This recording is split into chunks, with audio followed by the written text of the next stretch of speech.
Olá, olá, paz do Senhor, tudo bem? Espero que você esteja bem. Que bom ter você aqui comigo para fazer o nosso estudo do livro de Filipenses, da carta de Paulo à igreja de Filipenses, à igreja de Filipe. Espero que você goste muito desse estudo, mas antes de nós entrarmos aqui para falar um pouco sobre o primeiro capítulo de hoje, eu quero falar para você um pouco sobre o autor e também o conteúdo deste livro, para que você fique inteirada sobre o que se trata esse livro, para que você entenda quais assuntos nós iremos abordar aqui neste livro, amém? Em primeiro lugar, eu quero falar para você que quem escreveu essa epístola, quem escreveu esta carta foi o apóstolo Paulo. Qual foi o tempo que ele escreveu? Ele escreveu entre 61 e 63 depois de Cristo, quando ele estava na cidade de Roma. Ele estava preso lá na cidade de Roma, e aí ele escreveu esta epístola, essa carta direcionada à cidade de Filipos.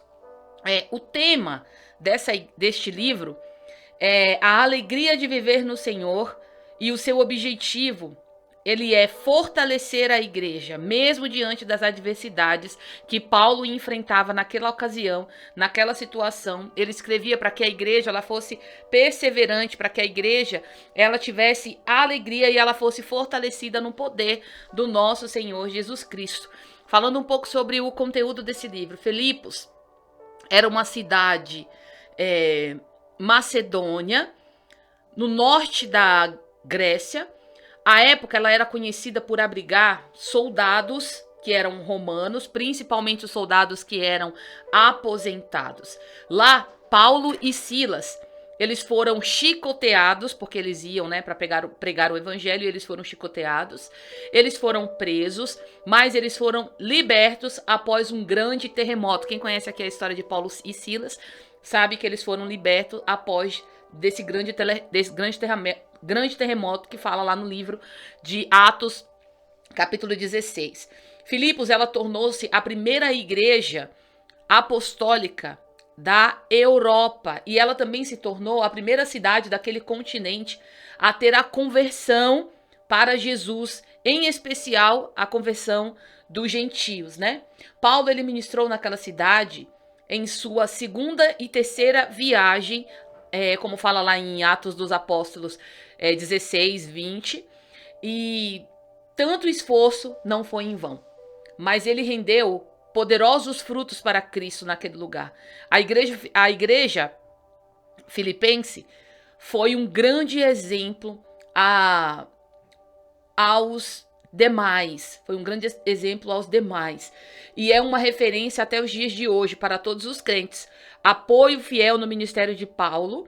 Os filipenses colaboravam com as ofertas e mantinham a comunhão com o apóstolo, dispostos a sofrerem junto com ele por Cristo em uma verdadeira aliança de amor e uma verdadeira aliança de fidelidade. Então esse livro, ele trata sobre essa questão da aliança, do amor e da fidelidade. Mesmo quando Paulo estava passando por aquela adversidade, aquele momento de prisão, momento de tristeza, ele foi fortalecido também através dessas pessoas, através do amor que essas pessoas tinham pela vida dele.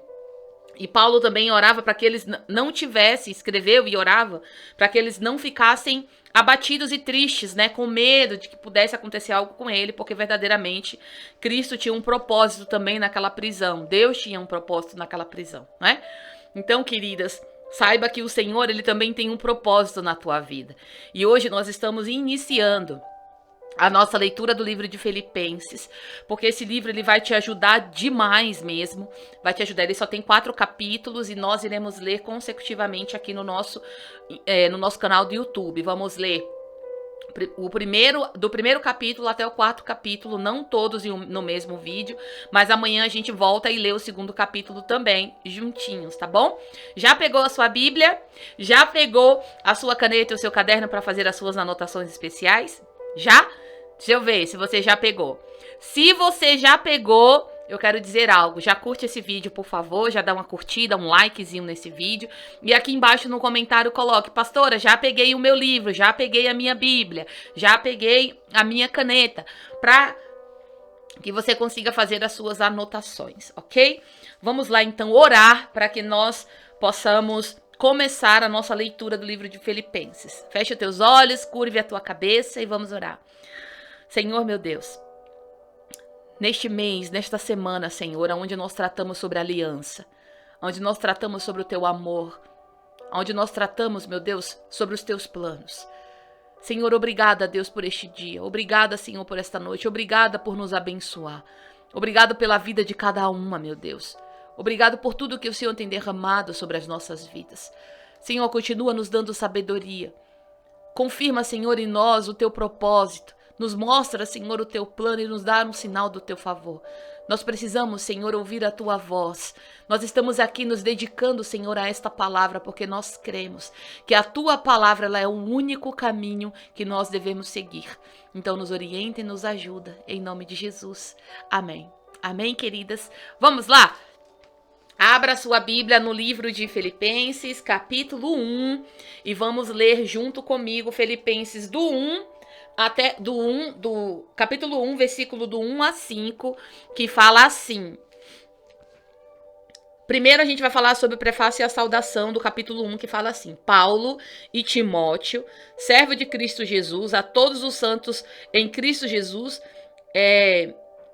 inclusive bispos e diáconos que viviam em Filipos, graça e paz a vós outros da parte de Deus, nosso Pai, e o do nosso Senhor Jesus Cristo. 3. Vamos falar agora um pouco sobre a ação de graças e súplicas em favor dos filipenses. Dou graças ao meu Deus por tudo que recordo de vós, fazendo sempre com alegria, súplicas por todos vós, em todas as minhas orações, pelas vossas cooperação no Evangelho, desde o primeiro dia até agora. Aleluia, glória a Deus. Queridas, eu quero que vocês prestem muita atenção no que eu vou trazer para vocês. Agora, nesse momento, a revelação desse versículo, do 3 até o 5. A primeira coisa que eu quero falar com você é essa palavra, constância. Nós precisamos ser servos que são constantes na presença de Deus, principalmente na leitura da palavra, não é? Então presta atenção, a nossa constância em fazer a obra, ela traz a alegria do Espírito Santo de Deus, além de nos motivar e além de nos incentivar aqueles que estão ao nosso redor. O Evangelho, ele é pregado não apenas quando ensinamos as Escrituras ou quando evangelizamos nas ruas, mas também quando damos um bom testemunho através do nosso comportamento e através das nossas atitudes e serviços de Deus. Olha, isso é muito sério. Nós precisamos entender que o testemunho de vida, muitas vezes, ele prega muito. O nosso testemunho de vida, ele prega a palavra de Deus. Nós precisamos entender isso, que muitas das vezes o teu posicionamento espiritual, ele vai pregar muito mais até do que as palavras que você tem dito. O que adianta nós pregarmos a palavra com a boca, mas as nossas ações, elas são completamente diferentes daquilo que nós pregamos. Então nós precisamos viver aquilo que nós pregamos, amém? Isso é uma chave especial, espiritual, para minha e para a tua vida. Continuando, Paulo, o apóstolo Paulo, quando ele orientou Timóteo, o seu filho espiritual, olha, seu filho espiritual, vocês, né, minhas filhas espirituais, alertou-o para que se tornasse um padrão para os fiéis. Ou seja, falou para ele, olha, você tem que ser uma pessoa exemplo para aqueles que buscam a Jesus. E a mesma coisa eu quero falar para você. Você tem que ser uma mulher exemplo para aqueles que desejam buscar a Jesus ou até aqueles que não desejam buscar. Você precisa ser exemplo na vida dessas pessoas. Porque muitas vezes nós falamos, pregamos o evangelho, falamos que aquela pessoa ela está errada, que aquilo que ela está fazendo não condiz com a vontade de Deus, não é a vontade de Deus, mas aí a gente vai lá e a gente acaba fazendo algo pior, não é? Eu costumo falar que aquele que rouba e aquele que espanca quem roubou, ele é tão errado quanto. Então nós precisamos entender isso, que aquele que peca e aquele que condena, aquele que briga, ele é tão errado quanto quem está cometendo o pecado. Então nós precisamos entender e identificar isso no mundo espiritual. Amém? A tua vida ela tem que ser uma vida de ações espirituais condizente com aquilo que você tem pregado. Continuando, como seus procedimentos no amor, na leitura das escrituras, quando estivesse ensinando, e principalmente que não negligenciasse o dom de Deus, a unção que havia sido depositada sobre ele. Da mesma forma, quando o nosso testemunho de vida, ele é condizente com as escrituras, quando colocamos em movimento a capacidade sobrenatural do Espírito que está sobre nós, é quando praticamos a palavra de Deus, somos referências para outras pessoas e inspiramos aqueles que estão ao nosso redor. Então isso é muito sério, não é? Se você guarda a palavra de Deus e você vive essa palavra, e essa palavra ela se torna a tua verdade, saiba que as pessoas que estão ao teu derredor, elas olham para você. Elas muitas vezes sem discernimento, porque são pessoas que não conhecem a palavra de Deus. Elas olham para você e elas têm você muitas vezes como um exemplo. Então você tem que tomar muito cuidado com o exemplo que você tem dado na tua casa, o exemplo que você tem dado no seu emprego, na tua congregação. Quando alguém te chama para fazer algo para Deus, o que você tem falado, o que você tem dito na frente dos teus filhos.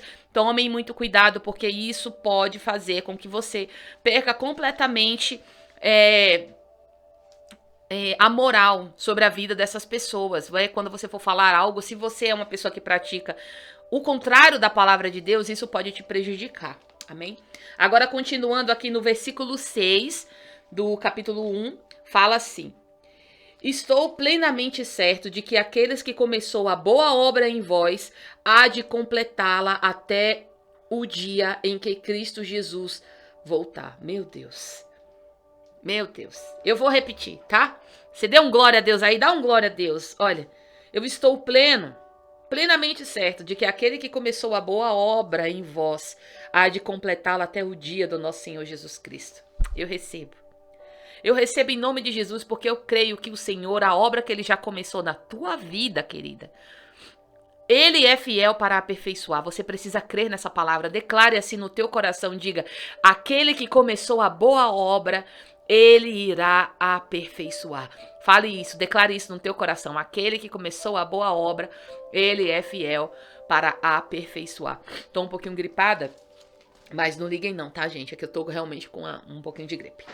Continuando, em Jesus Cristo. Aliás, é justo que eu assim pense de todos vós, porque vos trago no coração, seja nas minhas algemas, seja na defesa e confirmação do evangelho, pois todos sois praticantes da graça comigo. Pois minha testemunha é Deus, da saudade que tenho de todos vós na terra, na terna misericórdia de Cristo Jesus. E também bem faço esta oração: que o vosso amor aumente mais e mais em pleno conhecimento de toda percepção. É a minha oração por você, que teu amor ele aumente cada dia mais e que você tenha percepção daquilo que Deus tem para a tua vida. Para aprovardes as coisas excelentes e seres sinceros e inculpáveis para o dia de Cristo, cheios do fruto da justiça, qual mediante Jesus Cristo para a glória, louvor de Deus. Meu Deus, isso é muito forte, isso é muito sério. Deus, Ele nos conhece.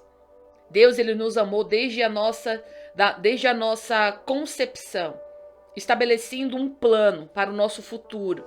No entanto, é a partir da decisão da salvação que possamos dar liberdade ao Espírito de Deus para que Ele haja em nós vida em todas as áreas. Meu Deus. Em nome de Jesus, declare assim, diga: vai haver vida em todas as áreas da minha vida. Amém? Vai haver vida em todas as áreas da minha vida.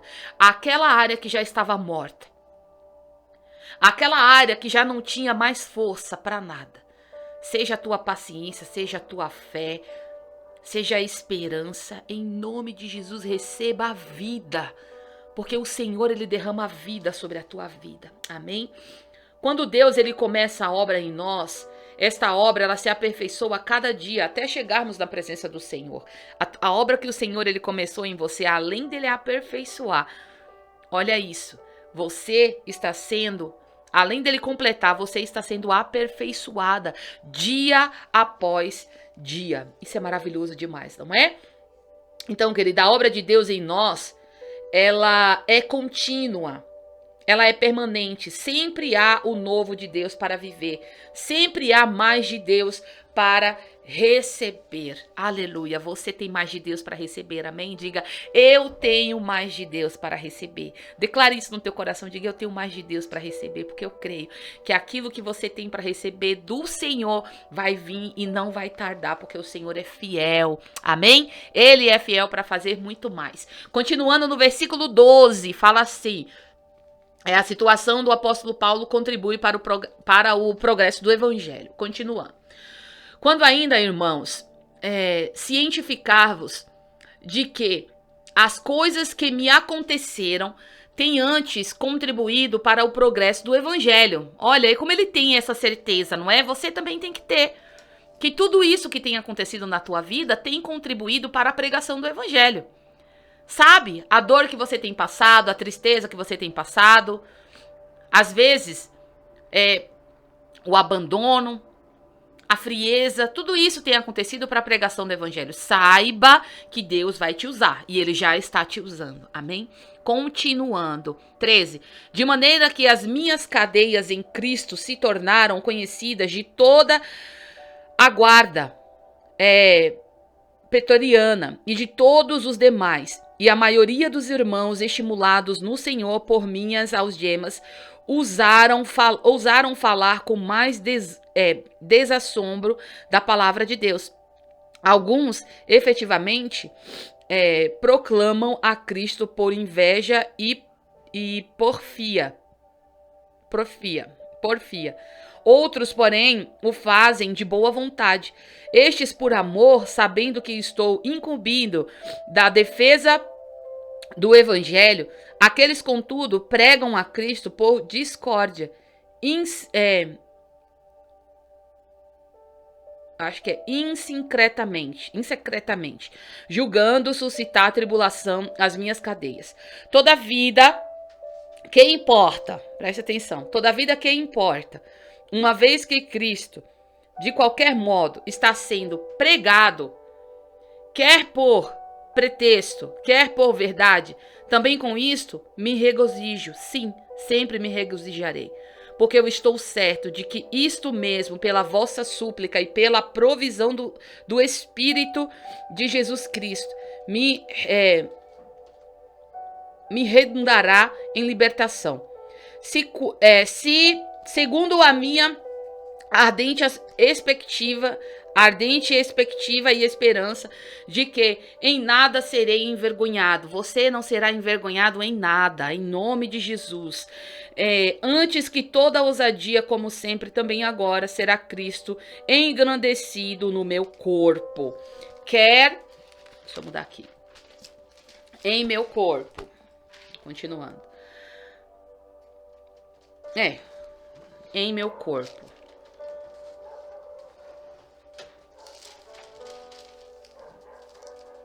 Quer pela vida, quer pela morte. Porquanto para mim o viver é Cristo e o morrer é lucro. Oh, meu Deus, aleluia. Viver é Cristo, morrer é lucro, porque nós temos a salvação diante do nosso Senhor Jesus Cristo. Aquele que prega o evangelho, aquele que fala do Senhor, aquele que tem as obras e a fé e a esperança em Cristo Jesus.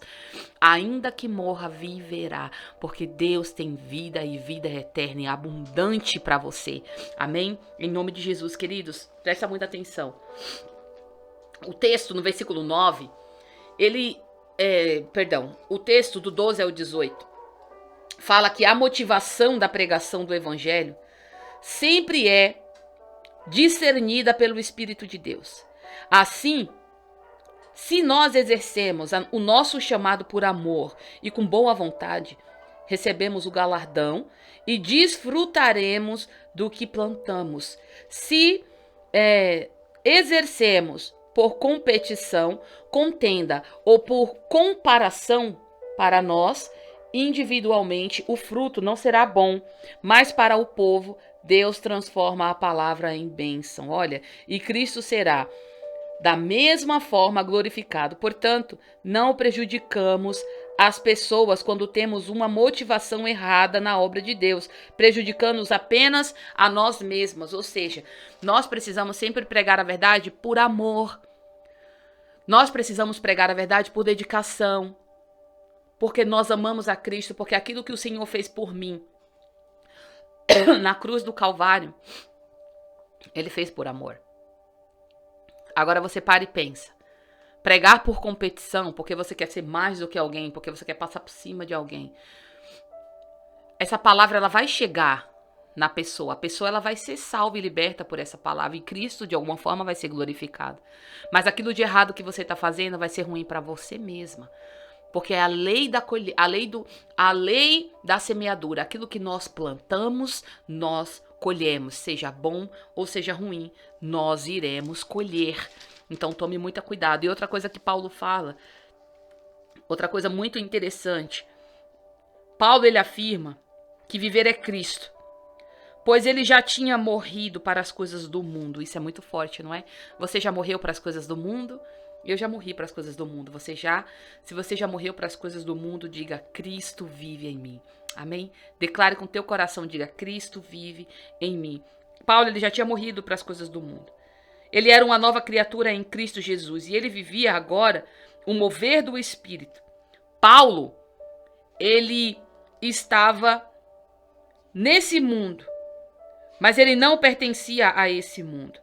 As coisas ao seu redor não o dominavam, nem exercia qualquer tipo de controle sobre a vida dele. Seu desejo era agradar e fazer a vontade de Deus. Por outro lado, afirma que morrer é lucro, pois se ele partisse do Senhor, no Senhor, ele estaria ao seu lado para sempre, sem ter de sofrer mais dores ou passar por novas tribulações. Entretanto, conclui o apóstolo, era o mais útil permanecer pregando e ensinando o evangelho, praticando da formação, do crescimento e do amadurecimento dos seus filhos espirituais. É isso que eu desejo. Que dentro desse processo, que dentro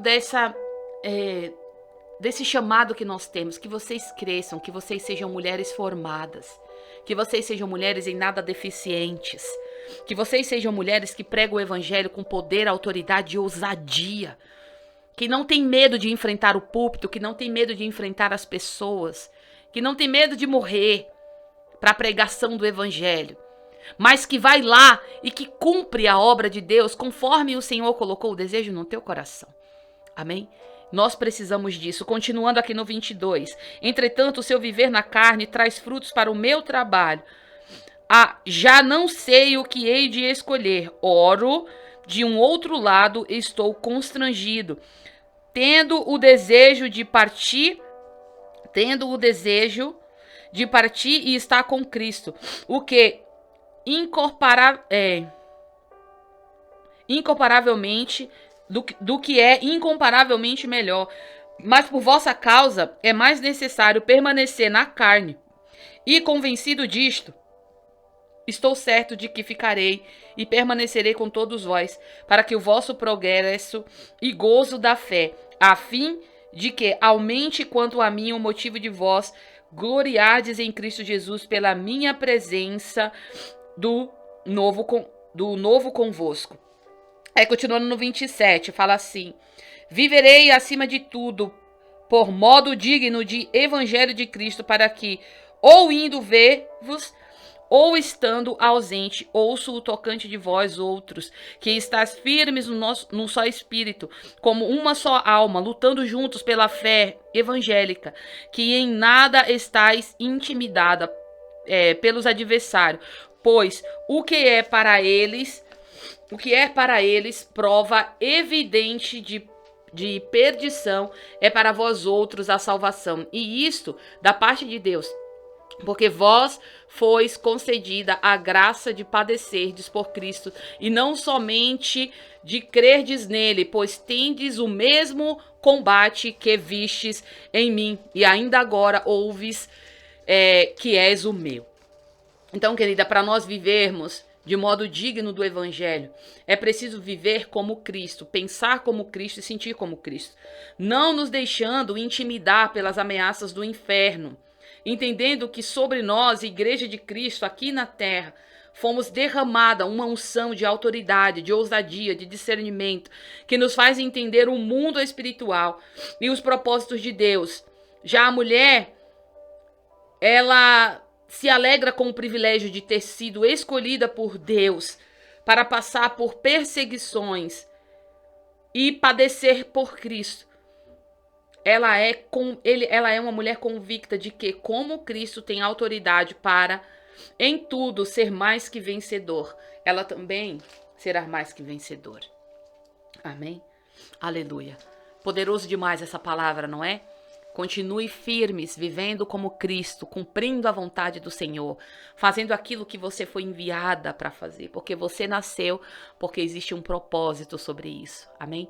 E eu creio que você entendeu essa mensagem, eu creio que você entendeu essa palavra. Você entendeu essa palavra? Então comente aqui embaixo se essa palavra ela tocou no teu coração e se você entendeu plenamente aquilo que Cristo falou aqui através dessa palavra para você, amém? Vamos orar? Senhor meu Deus, obrigado por essa palavra, obrigado por esse mover, por esse momento juntas. Nós te pedimos, Senhor, perdão pelos nossos pecados. Nós queremos glorificar o Senhor, te dizer o quanto o Senhor é importante para nós. Te amamos em tudo, Senhor. Em nome de Jesus, amém. Um beijo, fica todas vocês com o nosso Senhor Jesus Cristo. Fica com Deus e tchau.